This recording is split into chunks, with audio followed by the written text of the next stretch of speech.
know the feeling of something is missing in my life. It can last for years, an entire life, if you fall back to your routine. Every time you ignore it, it's like dying a bit more. So I say to myself, today I face it and my life changed forever.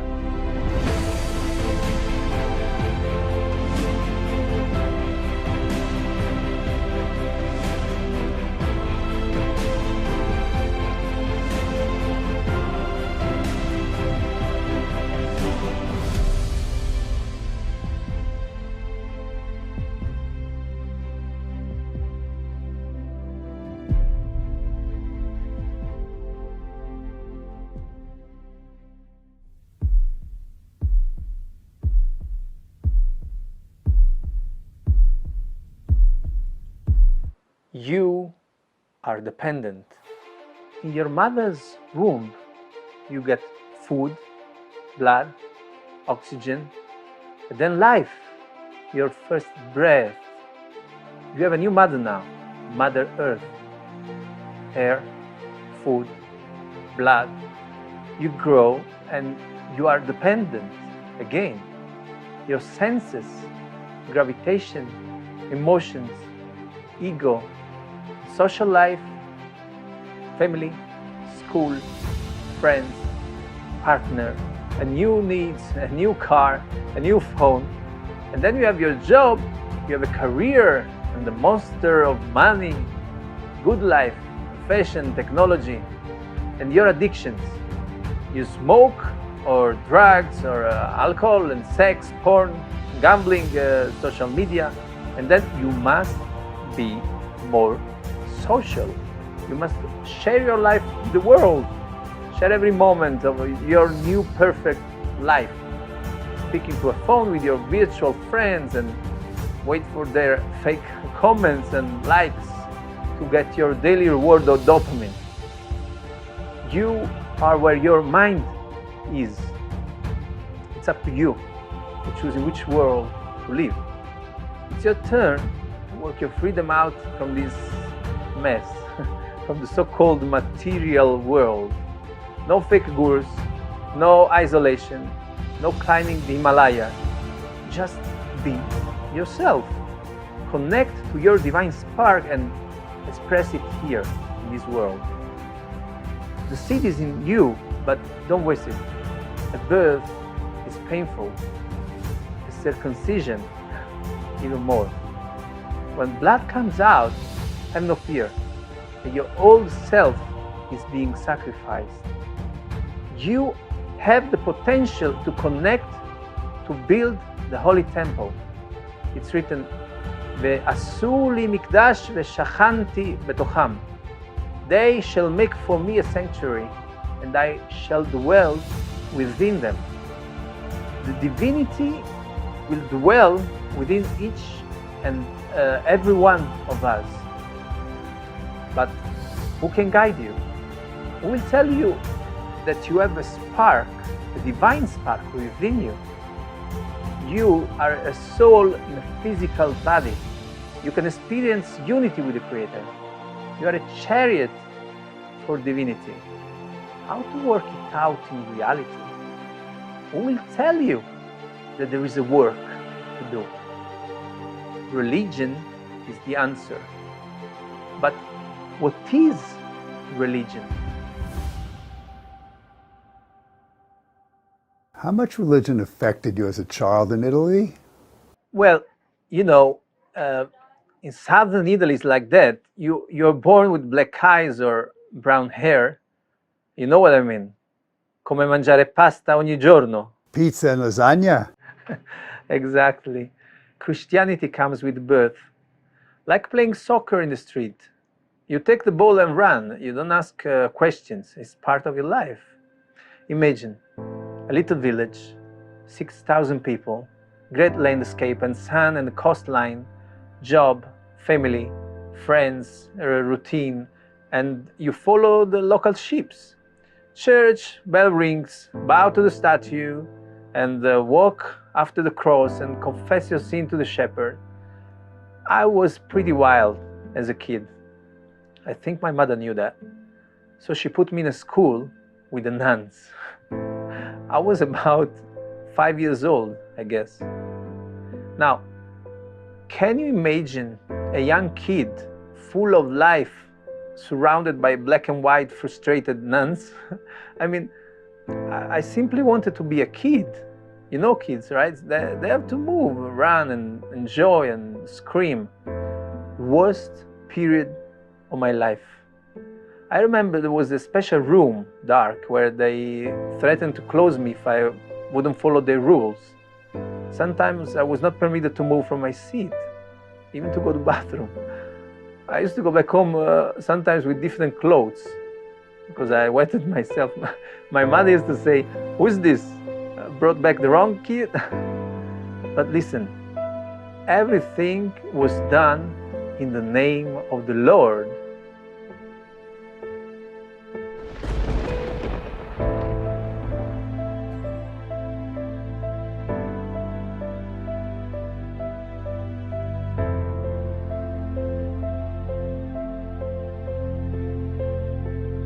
Luckily enough, years later, I got a promotion. I joined the local priest as an altar boy. I thought, I don't get by with the ladies, let's try with the men. Only later I understood that men and women were created to be together and not to run away from each other. I think I was 10 years old back then. I walked into a trap with this priest. Even then, I got the best lesson of my life. Bow to the statue, bow to the cross, subordination, frustration, no self-esteem, never show your real self, hide your emotion, serve the priest no matter what he does. You know what I mean? There is a God, but the priest does what he wants and you must obey them. It's a manipulation of life through fear. Fear of sin and devil and the fire of the hell and the priest himself and the chain up to the cardinal and the pope, maybe down. Anyway, pure idolatry. The confession was my favorite moment. Every normal person would think, wait a minute, there is a God, just speak to him and solve the problem. You don't need anyone between, right? Can you imagine this old man closing himself in a little dark box and asking the kids what do they do? It's time for them to emerge from these black boxes. Maybe they themselves will find time to confess directly to God.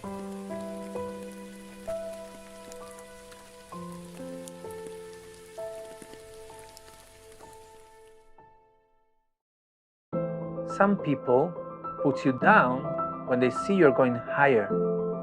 I started to ask questions about existence or our role in this world as human beings. What has to be done to reach freedom, but I didn't get answers. In the best case, the answer was open your heart and love, love, love, love, love, love. You know that? Love, love, love. In the worst case, the answer was don't worry, Yoshke came to save you. He did everything. No problem. Go enjoy life. What do I need to do? I used to ask. I was told nothing. What does it mean nothing? I must understand more so I can change myself. They used to say, listen, he came, he saved you, you made it, man, please go to play with the ball. So I took them seriously. Now my dream was to become the best soccer player in Italy, Serie A player, Champions League.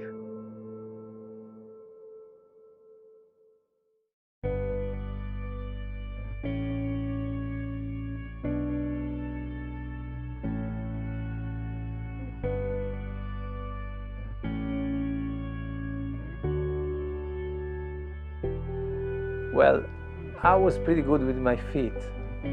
I was selected for a tryout by a good Italian soccer team, but Baruch Hashem, this time my parents saved me. They wanted me to go to university, so I stopped running after a ball. When you focus on your feet, you don't really need to use your head, right? That's the society we live in today. skilled with the feet and dumb with the mind, skilled with your fingers on a phone, but empty in your heart. I left my spiritual search and focused on science. I got my degree and I started to work and money, a new car, illusion of career, your home company, office, home office, and feed the monster. The more money you get, the more you need. I was very interested in computer coding. How can a string of numbers, 1 and 0, change the lives of people? Technology can really help humanity. I believed in that. Back then, I didn't think that this would consume us. Now we need to protect ourselves from technology. In a fraction of seconds, we behave and make decisions based on impulses we experience by watching screens, most of the times without filters. Do we agree to receive all this information? And what's sad about it is that you have no defenses. You are abused, mentally abused, psychologically and physically abused by most of this overwhelming information. You didn't ask for that.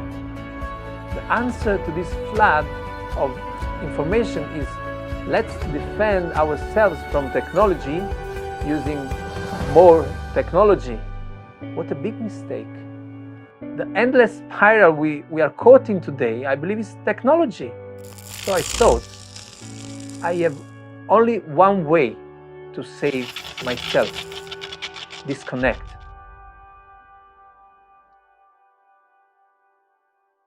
Took me years to realize I was fed up. Every day, 10 hours per day, eyes on the screen and fingers running on plastic keyboards, eating junk food before running back to office. I started to have migraines and shakings or nausea or strange electrical waves running into my body. I ended up with panic attacks. Your disease is an opportunity. It's telling you, hey there, listen, it's time to change. You know yourself, you know what's the right thing to do, but you run to your doctor. Again, fear. And your doctor has a long list of patients waiting in line. So he gives you Xanax. So you burn your brain and he solves this problem. I remember myself walking on a beach that day, sun on my face, tears. I realized I was at a crossroad and I said to myself, I don't want to take this crap. That very day, I left all my tears and fears. I took a bag, I jumped on my Vespa, and I drove to my freedom.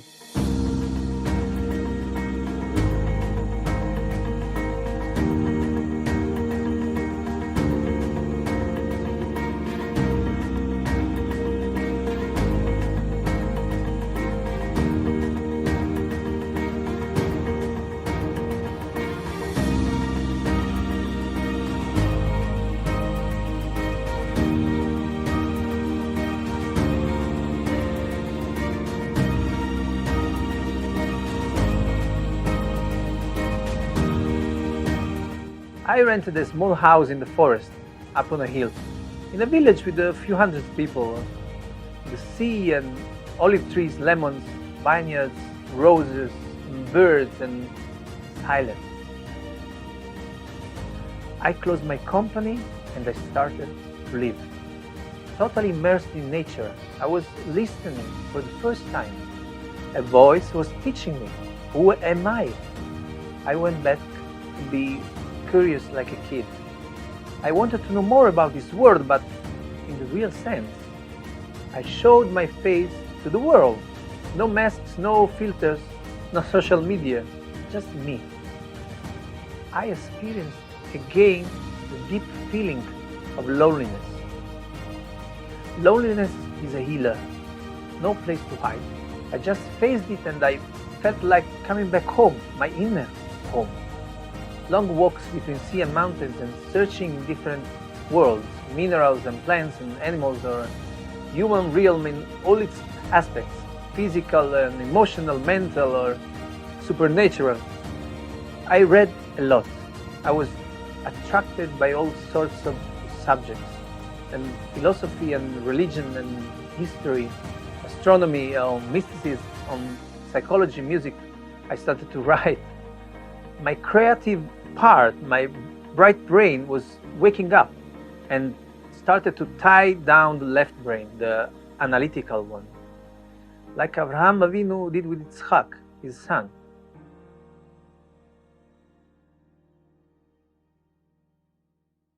So how did you discover the Torah? I remember I was reading a book about history of religions. There I saw them for the first time. They were pure divine science. I was tuning into a new, unexplored world, 22 letters that promised to reveal all the secrets of creation. A holy chain of Hebrew letters, like chromosomes of a brand new body called Torah. If you are true to yourself, then you know how to recognize truth. I simply followed the tracks, the Hebrew letters. I went back to the university, this time to study ancient and modern Hebrew language. And there I found my first contact with the Torah. Me and Mario, another student, decided to take it seriously. We used to meet every day in my house in Naples and study Bereshit in Hebrew, all day long, from morning to the evening. That was our daily food, spiritual food. We were listening to an audio of a certain rabbi and then repeat it ourselves to understand the meaning. I remember sometimes it could take 10 minutes to read and understand one verse. So the book of Bereshit was speaking to me. The Torah teaches who you are, where you came from, and what do you need to do to fix the world, your little world, first of all. All the bestsellers, unfortunately, are fake copies.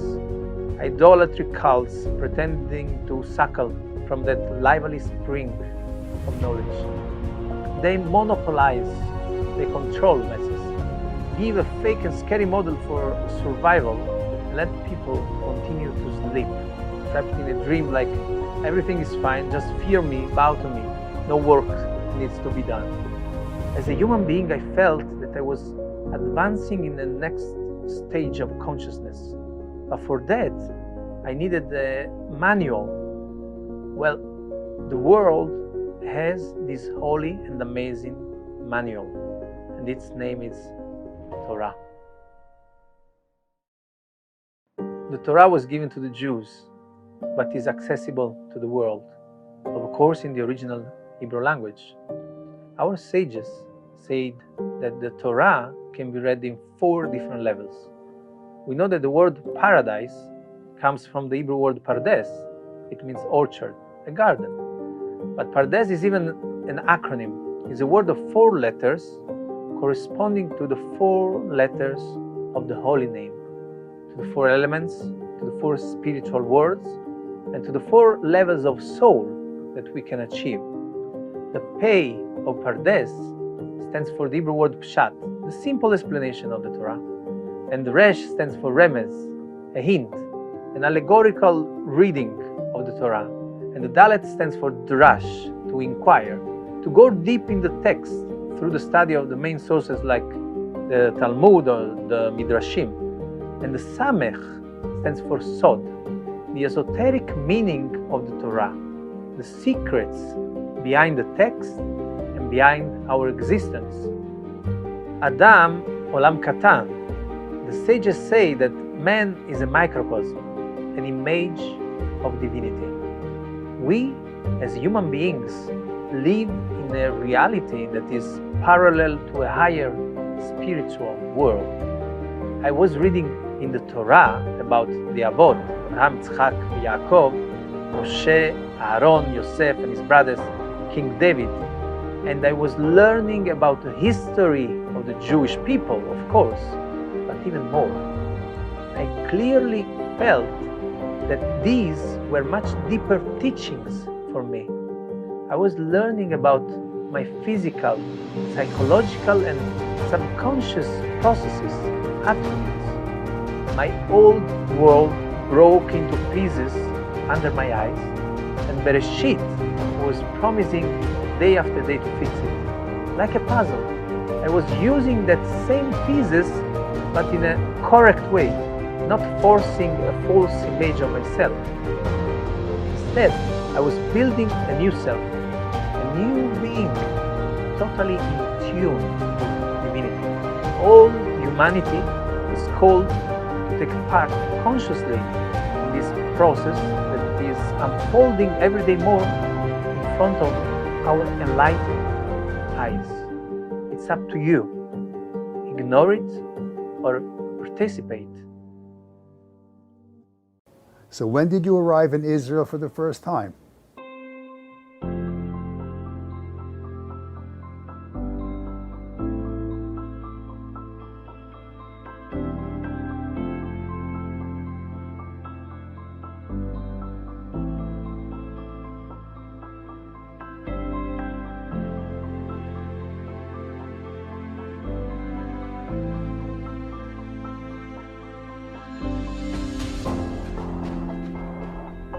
In June 2014, I walked the streets of Jerusalem for the first time in this life.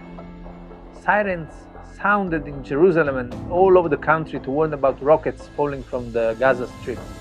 I felt protected. Baruch Hashem. I was fully conscious that I wouldn't be harmed. I came in Jerusalem to study Torah, and that's it. Nothing else could prevent that.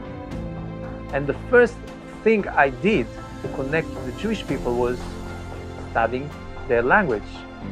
I went to the Ulpan and the Aleph, Bet, Gimel, and I found out that 90% of the modern Hebrew language comes from the Torah. Isn't that amazing? You speak in the street and create worlds.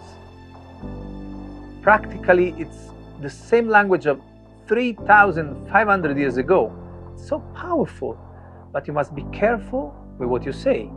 You're using now a divine language. My only desire was to study Torah. I wanted to fix myself. But how? Where? And with who?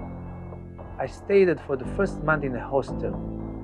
I was going to Ulpan and trying to meet people, talking about Torah, learning about Jerusalem, its history, its holy places. The idea of Am Israel, as I pictured it in my mind, broke in pieces in a few days when I understood the different aspects and cultures of these special people. Now that they were coming back from the diaspora, which lasted 2,000 years, I had a deep feeling of love for all the Jews I met in the street. I remember I felt at home walking in the Mea Shearim. I was like going hundreds of years ago in the Eastern Europe. I used to look at these guys in these strange clothes and hats and recognizing them, my family. In the Achi Shmuli, or this is my mother, Leah, or Yankele, my father, Saba Dov. Once I told to an old man in Mea Shearim, "You really look like my grandfather." I wanted to hug him.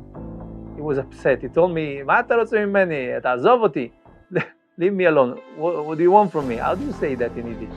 Lass mir ab, was willst du von mir? Yeah, that's what he told me. And I had the same feeling in Tel Aviv. These people are my family.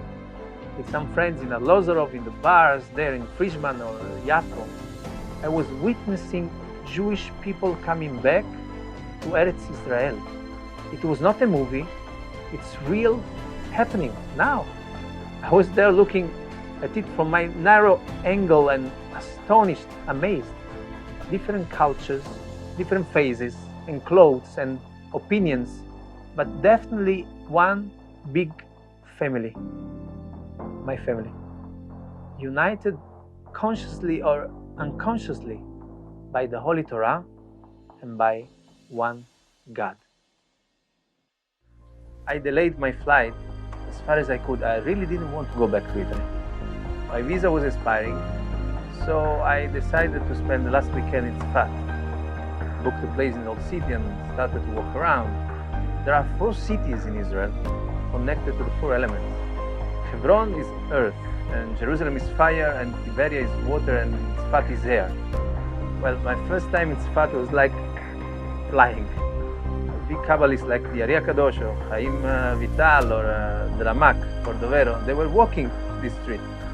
I remember it was a Friday morning, a few hours before Shabbat, and the young yeshiva boy came close and I was walking in the street and he asked me, Nachta tefillin? He didn't know I was not a Jew. I didn't know what was tefillin. And definitely I didn't know what really meant to be a Jew. So look at me with a big smile and said, ready to fly? So he took 2 black boxes from this bag, and put one on my arm, and then tied 7 times the stripe, and put one in the middle of my head, and then looked at me and took a page and said, read aloud. So I closed my eyes with a trembling voice, and I said, Shema Yisrael, Hashem Elokeinu, Hashem Echad.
That Friday was a special day for me. I knew that Shabbat was coming, but not much more than that. And the main concern was to buy food in advance, otherwise everything would be closed. While I was walking in Tzfat, I recognized in the eyes of a man something familiar. All dressed in white, long peos, black long beard. It was like we already knew each other since a long time. I talked to him. When I told him my name, he said, this is my son's name. What do you do for Shabbos? Really don't know, I told him. So come to me in Tiberia with my family, he said. I didn't think twice. I took my bag, we went to Tiberia, and that was my first Shabbos with Shlomi. We arrived to his house, took a shower. He gave me all fresh white clothes and told, follow me. In a few minutes walk, we reached the tomb of Rabbi Akiva. And near there, I saw a mikveh for the first time. He said, undress and jump in the water. And that was my first mikveh. Then we had the Kabbalat Shabbat in a nearby synagogue. And we honored the Shabbat in his family, eating and singing together. The day after, he woke me up at 7 in the morning to go to the synagogue. He gave me a siddur, and I lost myself in these wonderful letters for hours. I remember the Birchat HaKohanim, my first time. Amazing. And I remember the faces of the people pointing at the Torah like kids, staring at their most precious gift. My first time. Shining, powerful black leathers on a white cloth, calling me back home. I knew that was my life, my people. All of a sudden, everything made sense for me. And I made peace between all the apparent contradictions of Am Israel.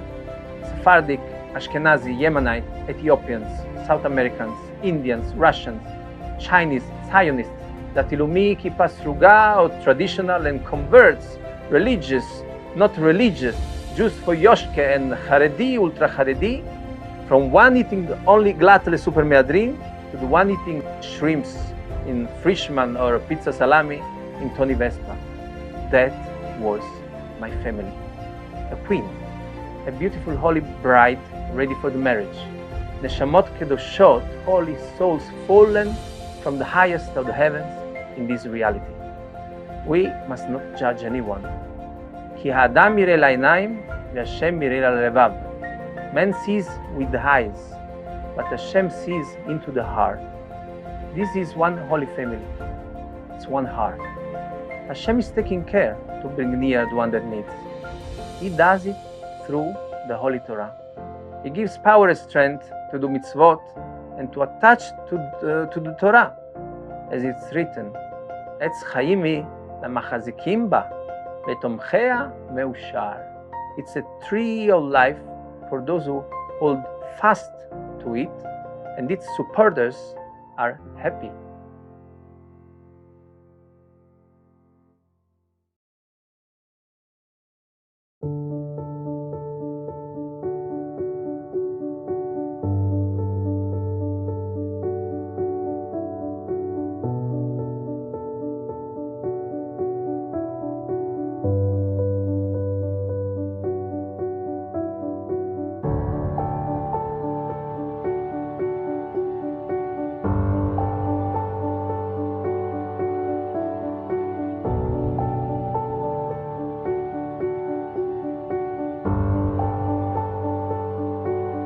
I remember another time I was hosted by Shlomi in Tzfat. We went to eat something together and walked back home. It was 1 in the night. He looked at me and said, I go to the forest. Are you coming? 1 in the night? Forest? What do you do there? And he told me, Itbodedut. Meditation in a dark forest at night? I thought, that's amazing. We went to wear something and we went to the forest. We walked there, it was really dark. And in the middle of nowhere, he told me, I have to go now. Wait a minute, I thought, maybe it's dangerous. What do you do? Where do you go? From the dark, he said, you are protected. If you see demons, just say, Nachman, Mehuman. And then he disappeared. I sat under a tree. I was afraid, I was in fear. I remember I heard something moving in the bushes and I screamed, Nachman, Mehuman. It was a cat. That night, my fears of the world were cured. I came back home with a feeling of love. Something higher was installed in me. Something like Hashem is always guarding. I arrived at home at sunrise and Shlomi was not there. When he came back at midday, I asked him if he was okay, if he wanted to eat something. He said that day he was fasting. The Torah is the only food that Am Israel needs. That's what he told me. I got the lesson. May Hashem protect him wherever he is. Torah is easy to grasp and easy to lose. When I went back to Italy, I came very near to forget about it. I started to lose the feeling and the light and the fire of Jerusalem. So I was studying the book of Shemot, and I felt that that book was speaking to me. I felt like I was in Egypt, and there was no Moses rising above my horizon. My diet had a deep change. I became vegetarian. My body was refusing to eat taref before I even knew what taref was. On the other hand, the pools were very heavy. I went back to sleep in the material world. It's like quicksand. You go down a little bit more every day, and when you understand it, your mouth is already under the sand. Only from above you can be set free. I remember that day clearly. Hashem presented me a last choice, in or out. Israel or sleep forever. Israel or a mouth full of sand. That glimpse lasted enough to let me book a flight back to Israel. The one that changed my life. A few days later, I was walking again in the streets of Jerusalem.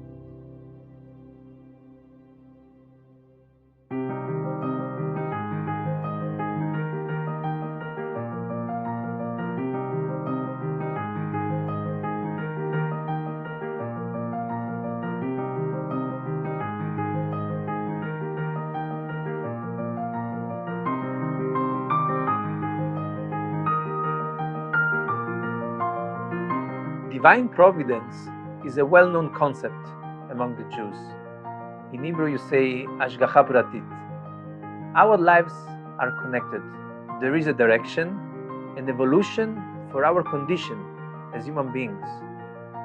One who doesn't understand it calls it coincidence. It's not by chance that you meet a person in the street, or that you hear a conversation, or some words come to you, or you find a video online. The fact is that in Israel, Ashgacha Pratit for me became revealed. It's such a flow of events that you risk to get used to it or to treat them like normal, but it's not. If you pay attention to what happens in your life, if you look back to the people you met or the choices you made or the events that led you in a direction and not in another, it's clear. There is a basic plan that is guiding your evolution in life. So the goal is to bring you to a higher level of consciousness, to eat from the tree of life, or go back to Gan Eden. The choice is yours. Every moment we have free choice. Some people consider their life events negative, as something that they did not deserve, and they blame the world. What happens to you is connected to your choices. Actually, one way or another, we will get to the final fixing. But in which way? Depends on you, on me, on us. Hopefully not through punishment, but with a big hug. So conversion for me was a rebirth, new life and soul. It's hard to admit that you were wrong for so many years, that your tradition is not really true. It's painful to dig inside and deal with your own garbage. I found out that there is a higher, pure spring of knowledge, and I wanted to get there. I understood that I'm created anew every second of my life. Every morning in Shacharit we say, Am mechadesh betuvo bechol yom tamid ma'aseh v'reshit. We have all the creation in us. Every moment, Hashem renews its creation in us, through us. Conversion is total surrender. Torah and mitzvot, fear and love, or better, awe and love. Conversion is pain and joy at the same time. So in the Talmud is written that God gave 7 binding laws to the children of Noach, to all the humanity. According to Judaism, people that follow these 7 laws are considered righteous. They have a place in the next world. You're not a Jew, they used to tell me. Just keep the 7 laws of Bnei Noach. I knew it was not enough for me. You want to study Torah like a professor or cold intellectual knowledge? That's what I was asking myself. Or you want to live the Torah with your heart? I choose life. I was ready to put in practice the teachings of the Torah in my everyday life and keep the commandments. Mitzvot. That's how you really change yourself. I was in Jerusalem, no father, no mother, no friends, no work, no house. And what I felt to be my spiritual family was slapping doors in my face from all the sides. I was detached from the world as I used to know it. And my ego and my pride, they were totally erased.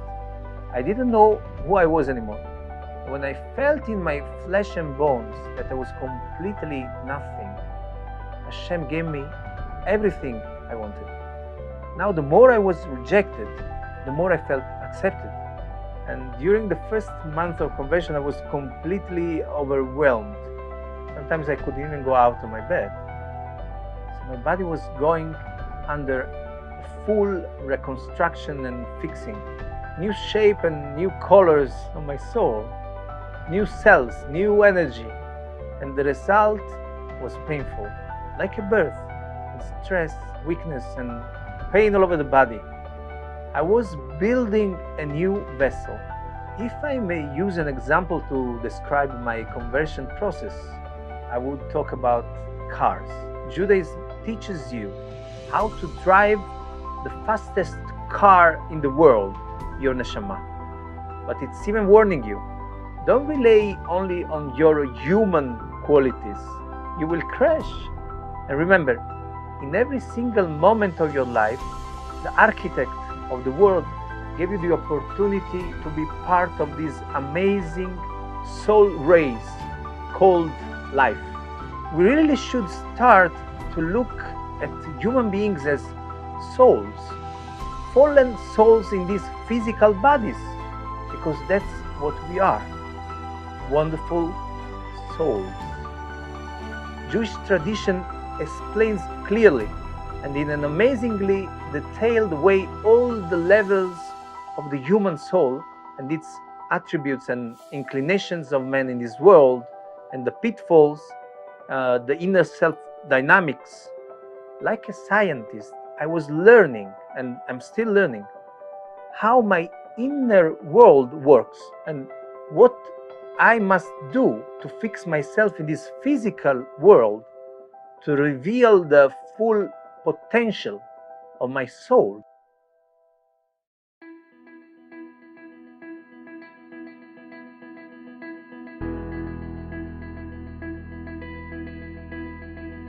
Today, 6 years after arriving in Yerushalayim, what would you like to say to Am Yisrael in Hebrew? הנשמה שלי נפלה באיטליה וחזרה לארץ אחרי שהתגיירתי. הקדוש ברוך הוא גילה לי את האותיות הקדושות של התורה שלנו הרבה לפני שידעתי מה זה ארץ ישראל. לא משנה מי את או אתה, תתחברו לתורה הקדושה שלנו. בזוהר הקדוש כתוב, מי שעוסק בתורה כאילו עומד כל יום על הר סיני ומקבל התורה. ראו בתורה איזה פלא ונפלאות וסודות עמוקים נמצאים בציון ובכל העולם. עם ישראל, הגענו לזמן שאיננו מאירות כשמש וכירח, כמו שאמר דוד המלך, גל עיניי והביט הנפלאות מתורתך.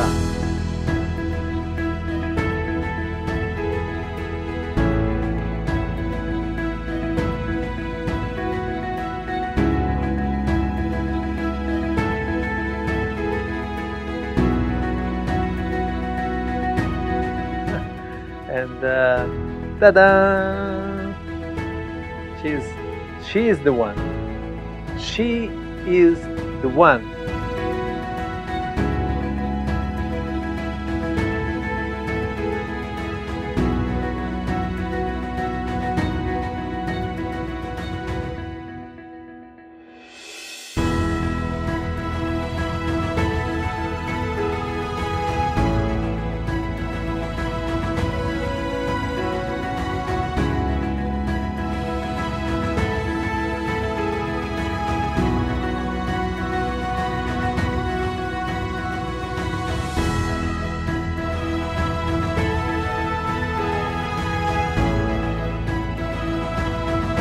She is my inspiration, my power, my joy, my beautiful wife. She is everything I have. Cut.